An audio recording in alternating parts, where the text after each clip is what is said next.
साहब ये कह रहे हैं अज़दुद्दीन ओवैसी महात्मा गांधी और डॉक्टर भीमराव अंबेडकर के बराबर हैं, उसी तरीके के बैरिस्टर हैं। कितने लोग सहमत हैं? जो सहमत नहीं है वो जरा हाथ हिलाएं। गलत बयानबाजी। क्या कहा आपने बताइए जरा। तीन बैरिस्टर कौन? तीन बैरिस्टर कौन? तीसरे बैरिस्टर कौन? तीसरे बैरिस्टर ओवैसी साहब है। मंत्री जी की बात था, आप गर्मी निकालेंगे? किसकी गर्मी निकालेंगे? भर्ती कब निकालेंगे? तेरी कत्थई आंखों में जंतर मंतर सब, चाकू वाकू छुरिया बुरिया खंजर बंजर सब। माननीय बहन जी ने 2007 से 12 में उत्तर प्रदेश को अंतर्राष्ट्रीय स्तर पर स्थान दिया, फार्मूला 1 नोएडा में बना के दी। हमारे मुद्दे तो योगी सरकार के आने के 2 महीने बाद से ही खत्म होने शुरू हो गए थे। एक ही नारा, एक ही संदेश, उत्तर प्रदेश में अखिलेश अखिलेश। ये लोग बोलते हैं जो राम को लाए हैं हम उनको लाएंगे, पहले विजय मान लिया और नीरव मोदी को लिया। जय श्री राम मुद्दा कभी नहीं हो सकता, जय श्री राम हमारी आस्था का प्रतीक है। नमस्कार, आप देख रहे हैं न्यूज नेशन की एक खास पेशकश जनता का एजेंडा और मैं हूं आपके साथ अनुराग दीक्षित। 10 मार्च का दिन बेहद महत्वपूर्ण है क्योंकि देश के सबसे बड़े सूबे के विधानसभा चुनाव के नतीजे आएंगे। सबसे महत्वपूर्ण पश्चिमी उत्तर प्रदेश भी है जहां इस वक्त हम मौजूद हैं क्योंकि पहले चरण के वोट डाले जाने हैं पश्चिमी उत्तर प्रदेश में। इस वक्त हम मौजूद हैं गाजियाबाद में। वो गाजियाबाद, वो जिला जो राजस्व के लिहाज से उत्तर प्रदेश में खासी अहमियत रखता है। वो गाजियाबाद जिसका गाजीपुर बॉर्डर हाल ही के दिनों में चर्चा में आया है किसानों के आंदोलन के चलते। ऐसे में सवाल कई हैं। सवाल ये कि विकास के पैमाने पर पिछले 5 साल में गाजियाबाद की तस्वीर कितनी बदली है। गाजियाबाद के मतदाताओं के जहन में वो कौन से मुद्दे हैं जिसके आधार पर वो वोट डालने जा रहे हैं। जनता का एजेंडा क्या है ये समझने की कोशिश करेंगे। साथ ही साथ पूरे उत्तर प्रदेश की सियासत जिस तरीके से गरमा रही है, गाजियाबाद में उसकी कितनी झलक देखने को मिल रही है। एक खास पैनल हमारे साथ मौजूद है। मैं चाहूंगा गाजियाबाद की जनता स्वागत करे हमारे खास मेहमानों के। हमारे साथ मौजूद हैं सिकंदर यादव साहब, आप बीएसपी के नेता हैं। हमारे साथ जुड़ रहे हैं अश्विनी शर्मा साहब, आप मीडिया कोऑर्डिनेटर हैं भारतीय जनता पार्टी के। हमारे साथ जुड़ रहे हैं राहुल चौधरी साहब, आप महानगर अध्यक्ष हैं समाजवादी पार्टी के। हमारे साथ जुड़ रहे हैं एक और खास मेहमान, हमारे साथ अजय वर्मा साहब जुड़ रहे हैं, आप कांग्रेस पार्टी के प्रवक्ता हैं। बहुत बहुत स्वागत है आपका भी। और हमारे साथ जुड़ रहे हैं राष्ट्रीय महासचिव राष्ट्रीय लोकदल के इंद्रजीत सिंह साहब, टीटू साहब। और हमारे साथ एक और खास मेहमान मनमोहन गामा साहब जुड़ रहे हैं, आप प्रत्याशी हैं AIMIM के, गाजियाबाद के प्रत्याशी हैं अज़दुद्दीन ओवैसी साहब की पार्टी के और संभवतः इकलौते हिंदू उम्मीदवार हैं ओवैसी साहब की पार्टी के। आप सबका बहुत बहुत स्वागत है। एक बार फिर तालियों के साथ जरा स्वागत कीजिए लोकतंत्र के इस पर्व का। और जरा सबसे पहले जनता जनार्दन है और इस शो का नाम है जनता का एजेंडा, लिहाजा जनता से ही समझने की कोशिश करते हैं कि गाजियाबाद के मुद्दे क्या हैं। शुरुआत जरा महिलाओं से करते हैं। मुद्दे क्या हैं आप? हमारे मुद्दे तो योगी सरकार के आने के 2 महीने बाद से ही खत्म होने शुरू हो गए थे, जब उन्होंने एंटी रोमियो स्क्वाड शुरू किया और महिलाओं की सुरक्षा को देखा। जहां पहले सफाई में महिलाओं को नचवाया जाता था, जहां महिलाओं को सिर्फ एक ठीक है। जय श्री राम। जय श्री राम तो राम मुद्दा है। जय श्री राम मुद्दा कभी नहीं हो सकता, जय श्री राम हमारी आस्था का प्रतीक है। जय श्री राम आस्था का मुद्दा। और देखिए रोमियो स्क्वाड से सारी स्थितियां सामान्य, कोई मुद्दा ही नहीं है लॉ एंड ऑर्डर। ये जब मुख्यमंत्री को राम की नगरी ने ठुकरा दिया, जो मंत्री वाले हैं अब जैन चलेगा, जैन पश्चिम में एक ही नारा, एक ही संदेश, उत्तर प्रदेश में अखिलेश अखिलेश। ठीक है अखिलेश जी बताइए। हमारा सवाल है बीजेपी से, आपका कोरोना काल के अंदर शराब के ठेके खुले थे और आपके खाद्यान्न की जो चीज़ें जो थी वो बंद थी। आपका ठेकों को पूरा समय दिया खोलने का, और पहले आपका स्कूल से और आपका मंदिरों से दूरी होती थी 500 मीटर की। आज शराब के ठेके गली गली में और महिलाएं परेशान है शराब के ठेके। लेकिन वो तो कह रहे हैं कि रोमियो स्क्वाड बन गया, उसके बाद तो खत्म लॉ एंड ऑर्डर का मुद्दा। मतलब लॉ अब इसका उदाहरण है आपका, कहते हैं अभी आप कांग्रेस के कार्यकर्ता लग रहे हैं, क्या मुद्दा है कांग्रेस पार्टी का गाजियाबाद में? क्या मुद्दा? गाजियाबाद के लिए मैं यही पूछना चाहूँगा बीजेपी के जो कैंडिडेट खड़े हैं यहाँ पे, कि जब बीजेपी के 5 विधायक हैं, 2 सांसद है, 1 मेयर है, दिवाली का त्योहार क्यों नहीं मनने लिया इन्होंने गाजियाबाद में? त्योहारों में प्रतिबंध क्यों रहता है गाजियाबाद में? सर ये तो अयोध्या में दीपोत्सव करवाते हैं, आप गाजियाबाद में दिवाली का मुद्दा? दिवाली में गाजियाबाद का मुद्दा उठाएंगे। गाजियाबाद में 5 विधायक हैं इनके, उसके बाद भी त्योहारों में बैन रहता है, दीपावली बैन रही है। दिवाली बैन क्यों? ये मुद्दा है। ये सरकार नहीं है, ये व्यापार है। ये सरकार नहीं है, ये व्यापार है, ये व्यापारी लोग हैं। ठीक है सरकार नहीं व्यापार। कुछ और बीएसपी के कार्यकर्ता हैं। जी कहिए गाजियाबाद का क्या मुद्दा? सबसे पहले मैं सबको क्रांतिकारी जय भीम बोलता हूँ। मैं भारतीय जनता पार्टी के लोगों से 10 सवाल नहीं पूछो, खाली एक सवाल पूछूंगा। जो यहाँ पर डिबेट हो रहा है, ये भारतीय जनता पार्टी के लोगों ने बाबा साहब की धरोहर जो कई साल पुरानी थी, इसको तोड़कर मल्टीप्लेक्स पार्किंग बनाने का जो काम कर रहे थे, ये भारतीय जनता पार्टी के ठीक है, कोशिश रही है हर पॉलिटिकल पार्टी के सवाल, हर कार्यकर्ता के सवाल आ सके। और सबसे पहला सवाल अश्विनी शर्मा साहब आपसे, आप सत्ता में हैं मौजूदा वक्त में और आप कह रहे हैं अब की बार 300 के पार। सर, गाजियाबाद में क्या चुनौतियां, क्या ऐसे अधूरे काम जो आपको लगता है कि हम नहीं कर पाए, जनता की नाराजगी है? मैं सबसे पहले जिस प्रांगण में हम लोग खड़े हैं और मेरे ठीक पीछे बाबा साहब अम्बेडकर की प्रतिमा लगी है, मैं उनको नमन करते हुए मैं पहले भाई की बात का जवाब दे दूं। सुन ले एक एक करके। मैं सबसे पहले आप ही की बात का जवाब दे रहा हूं। ये केवल भारतीय जनता पार्टी, मोदी और योगी जी की सरकार है जिन्होंने बाबा साहब के जो पंच तीर्थ थे उनको विकसित करने का काम अगर किया है तो केवल भारतीय जनता पार्टी ने किया है। अब मैं आपकी बात पर आता हूँ।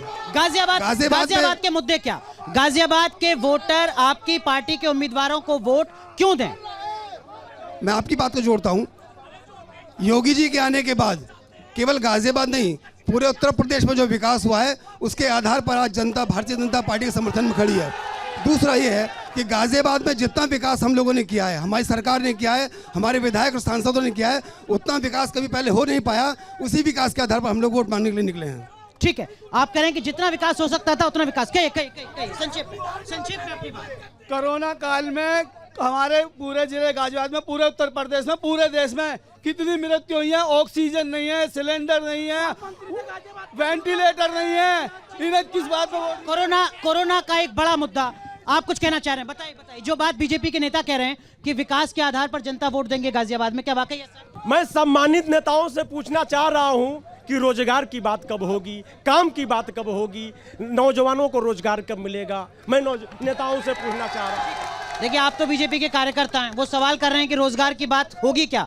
आपकी पार्टी जो तमाम वादे कर रही है, आप जो तमाम दावे कर रही हैं, क्या उसमें कहीं रोजगार है? क्या गाजियाबाद में रोजगार मुद्दा नहीं है? रोजगार तो मुद्दा है, लेकिन रोजगार बहुत सारा मिला है। हमारी सरकार ने एक साथ 70,000 लोगों को शिक्षक के लिए भर्ती किया था। इतने पता नहीं इन लोगों को कभी दिखता है रोजगार या नहीं दिखता, मुझे नहीं मालूम। ठीक है, राहुल चौधरी साहब, आपने सुना बीजेपी के कार्यकर्ता को भी, आपने सुना बीजेपी के नेता को भी, वो तो कह रहे हैं कि ना लॉ एंड ऑर्डर मुद्दा है। जो समाजवादी पार्टी के ऊपर सबसे बड़ा आरोप लगता था लॉ एंड ऑर्डर का, वो योगी सरकार की सबसे बड़ी उपलब्धि है। देखिए, हेलो जी, देखिए, सबसे पहले तो मैं आपके चैनल को बधाई देना चाहता हूं कि आपने इतनी अच्छी जगह चुनी, बाबा साहब भीमराव अंबेडकर पार्क।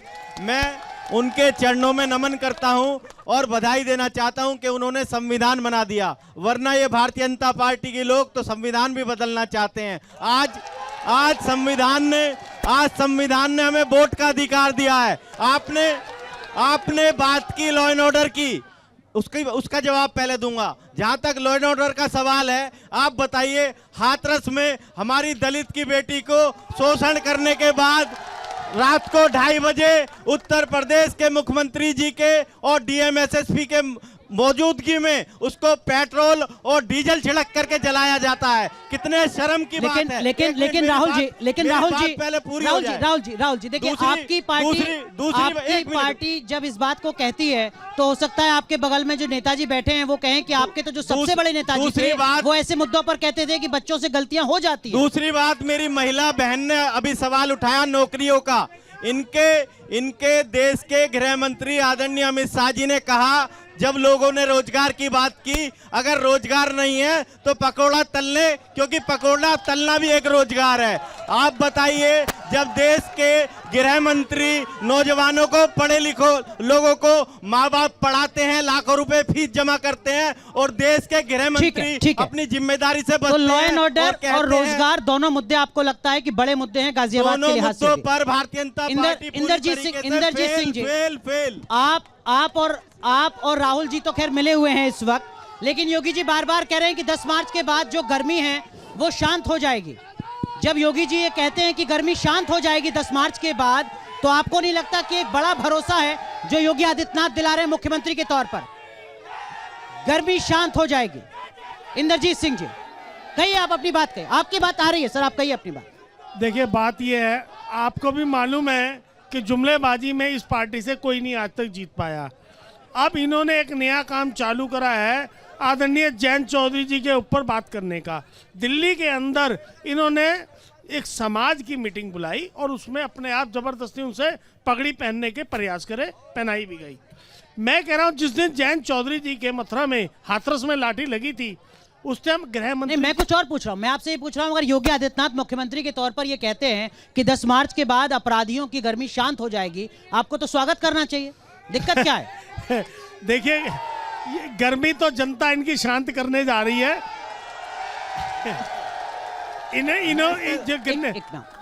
जनता इनकी गर्मी अपने वोट के माध्यम से शांत करना चाह रही है। चाह रहे थे कि आज हमारे बीच में स्वर्गीय चरण सिंह जी नहीं है, आज हमारे बीच में चौधरी अजीत सिंह जी नहीं है, तो हम किसी तरीके से अंडर प्रेशर ले लें। लेकिन मैं आपको बता देना चाहता हूं, आपके चैनल के माध्यम से बताना चाहता हूं, पूरे देश का, पूरे उत्तर प्रदेश का एक एक युवा जयंत चौधरी के साथ खड़ा है।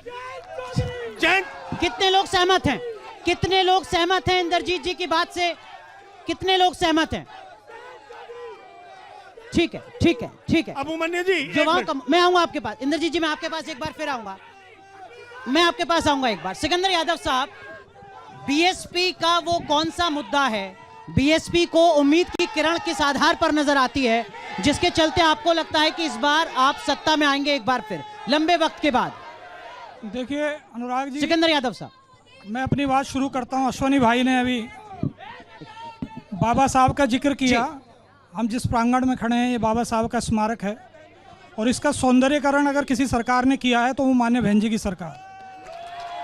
दूसरी बात अश्वनी भाई जी ने कहा कि योगी जी, मोदी जी बाबा साहब को फॉलो करते हैं, तो मैं आपको बता दूं कि बाबा साहब ने संविधान में कहा है कि धर्म निरपेक्ष, हमारा जो देश है पंथ निरपेक्ष है, लेकिन हमारे प्रधानमंत्री, हमारे मुख्यमंत्री धर्म प्रधान हिंदू राष्ट्र बनाने पर तुले हुए हैं।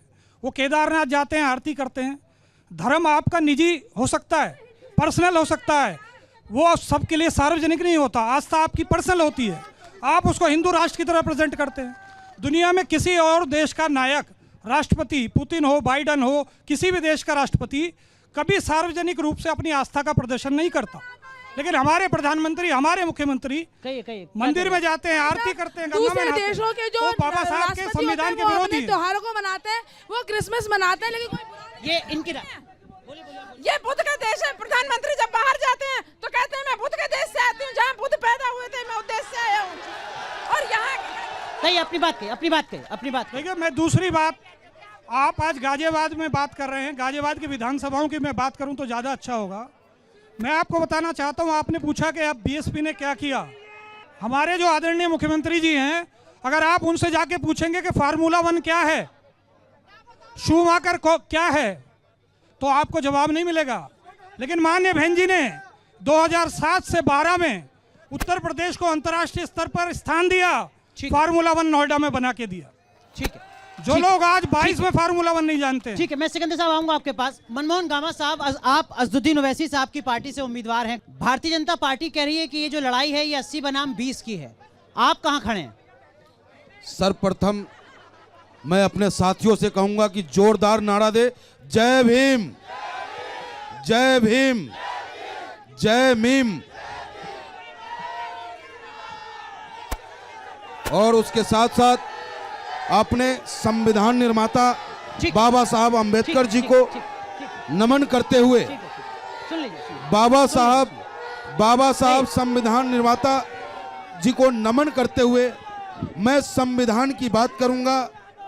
ये देश चलेगा संविधान से, ये देश चलेगा संविधान से। मेरा नेता 100% की बात करता है। मेरा नेता जब चलता है एक हाथ में उनके संविधान होता है और नहीं, आपका नेता कहता है कि 15 मिनट के लिए पुलिस हमारे हाथ में दे दो। गलत एलिगेशन आप लगाने का काम करते हो। जब मेरे प्रदेश में मेरी बेटी साथ दुराचार होता है तब भी मेरा नेता रोता है। आपका नेता ये नहीं कहता कि 10 मार्च को अगर हम सत्ता में आए तो पुलिस का क्या हाल होगा। रोता है। जो सवाल पूछ रहा हूं उसका जवाब दीजिए। आपका नेता जब ये कहता है कि 15 मिनट के लिए पुलिस हटा दो, 15 मिनट के लिए अगर हम सत्ता में आए तो क्या होगा, वो धमकी नहीं होती है? नहीं, आपका नेता हिंदुओं की बात आप करता उस है। काली यानी कि सिर्फ चेहरा बदल देते हो आप, बयान आपका वही होता है। आज इस पूरे प्रदेश में और देश में नौजवानों की मानसिकता जो कट्टरता की ओर जा रही है, ये किसका दिन है? ये विगत 7 वर्षों में आज हम हिंदुस्तान में अपने भाई को भाई कहने से डर रहे हैं, जाति से उसको इंगित करने का काम कर रहे हैं, उसी को खत्म करने के लिए बैरिस्टर औसिदुन ठीक है, ओवैसी मैं कुछ साहब और आए लोगों हैं। के पास जाता हूँ। क्या मैं कुछ और लोगों के पास जाता हूँ? एक मिनट। ये लोग बोलते हैं जो राम को लाए हैं हम उनको लाएंगे। पहले विजय माल्या और नीरव मोदी को लिया राम को। आपके पास एक मिनट।